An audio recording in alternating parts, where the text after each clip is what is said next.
Stock Jockey here for HotStockMarket.com, and this is the anatomy of a pump and dump. Let me start off by saying that not all pump and dumps are intentional. Sometimes these are real companies that do have direction and do have a real business, but some things go wrong. That's just part of life. Businesses do fail, and most of the time, the charts, actually all the time, the charts will look the same. So we're going to take a look at a chart in a second. This does not only apply to penny stocks. In fact, this applies to all stocks, be it Bre-X or Enron even. The story is always the same and the stock charts are always the same. So let's jump into it. This probably looks complicated, but let me break it down for you one step at a time. It always starts the same way, and that is, in the beginning, there's some stock, no one really cares about it much, but some people know about it, and they start accumulating and buying shares. Then some event takes place. The stock pops up, and the excitement starts spreading to the boards, and you can see the smiley guy because people are getting excited now. Then some other news event happens, and the stock spikes even higher. It goes up 50, 100, 200%. Now people are really excited about it. And here comes the fun. There's the promise of a press release, the promise of some event. It happens, and the stock explodes. And we're talking a huge move, and it's always on huge volume. New investors get caught in this spike each and every time. A lot of investors are on the sidelines and they are watching, and when they see this move up here, they just get excited and they jump in because they think the stock is going to go higher. The dancing banana comes out, the booyah signs come out. Then all of a sudden, bam, it drops. Why? Well, all these people here who got in the stock early are taking their profits, and rightly so. I always tell people, take profits when you can, lock them in. New investors are often left wondering what the hell happened here, and confusion gets even worse as the stock keeps dropping. At this point, we usually get these guys who involved in early on telling everyone to be cool about it, not to worry.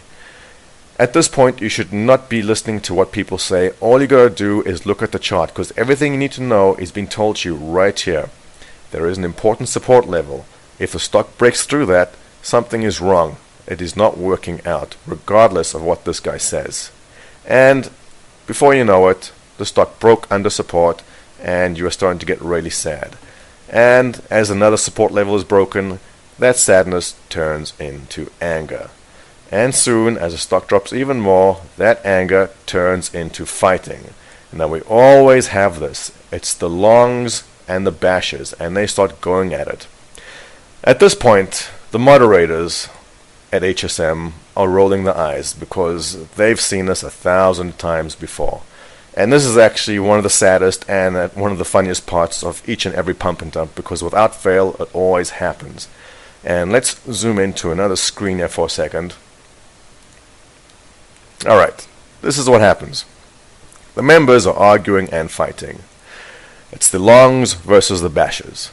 The moderators read all this exchange, and there's usually a lot of profanity involved, and they start banning people. Then there's always the conspiracy nut who suddenly decides that the moderators must be part of the conspiracy, because if they ban someone who is bashing the stock, they're trying to hide the truth. Or if they ban someone who was long on the stock, they're also trying to hide the truth. And as you can see, this is an actual webcam image of what that person looks like. The moderators reading this are yawning by now and rolling their eyes because they've seen this 100 times before. The rest of us are laughing because we've also seen this all the time. And life goes on, days turn into weeks and weeks into months. The people still involved are so emotionally scarred. These are, I don't know who these people are, but they keep on beating the dead horse, and the rest of us are just watching and eating our popcorn. And as you can see, the stock starts going down into oblivion, and at some point it does the usual reverse split, ticker change, rinse and repeat. And the whole time the experienced investors watch this and are just thinking, oh, those poor Kool-Aid drinkers, because we see it all the time. And now that you have seen it, you know exactly what to watch out for. And that is the anatomy of the pump and dump. Stock Jockey, out.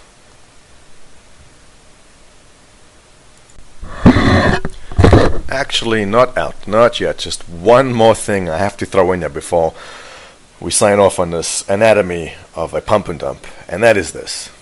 If this is you, this sad guy, or if this is you, the angry red guy, or if these guys are you, or if you're this guy beating the dead horse with little flies flying around his nose and little cute X's for eyes, if this guy is you, there's basically two things you can do. One, eat the loss and move on. There are plenty other investments out there, and now that you know what a pump and dump looks like, you know what to avoid. Or two, you can probably stay in the stock, but statistically the odds are against you that you will ever get your money out of this. I would say 1 in 30, if not 1 in 50 of these stocks which go through a pattern like this, maybe they end up changing business direction, or some deal does come through and something may happen. It doesn't happen often, but it does happen. Not all the time though. So if you're any of these guys, those are your options. Eat the loss, move on with your life. And if this is you, if you just put 1/10 of the effort that you put into beating this dead horse, into finding other stocks and making new investments, you'll be better off too. This has been Stock Jockey, out.